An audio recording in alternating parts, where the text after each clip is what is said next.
Was Marilyn Monroe actually murdered?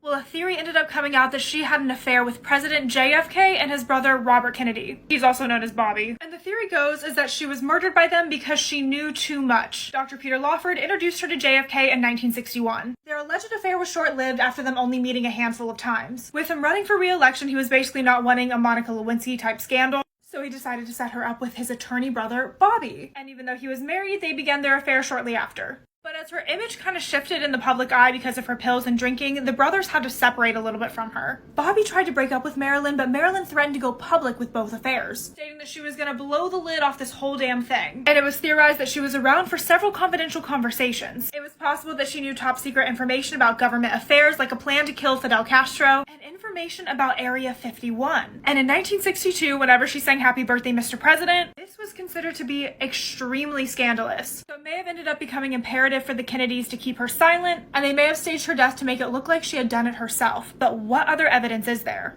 With the Freedom of Information Act of 2006, one of the documents shared that Robert may have been complicit in an attempt to induce the actresses unaliving. And the others implicated in the document was Dr. Peter Lawford, Ralph Greenson, the housekeeper, and Pat Newcomb. It was inferred in the documents that this was an alleged plot put in place in order to silence her after she threatened to reveal her affairs. On her last doctor's visit, she was prescribed 60 tablets, which was an unusual quantity because she was seen so frequently. And on the night of her death, the housekeeper put the bottle of pills on her night table. Furthering this theory came with the JFK files in 2017. This included a letter to Robert stating that there was a book that threatened to release information about the affair, several claims that Robert visited Marilyn on the night of her death, and allegedly there was a call made to Peter Lawford to find out if Marilyn was dead. In late July of 1962, after Marilyn was heartbroken, she went to Lake Tahoe to spend the weekend with Peter Lawford, Frank Sinatra, Dean Martin, Sammy Davis, and so many others. And she was allegedly invited by Frank Sinatra in order to persuade her not to go public with the affair. She returned from this trip to LA and died 5 days later.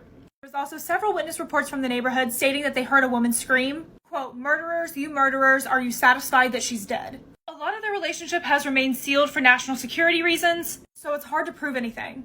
I went ghost hunting on my YouTube at the Roosevelt Hotel, a place where Marilyn lived at for a couple of years, so I was hoping I could ask some of these questions.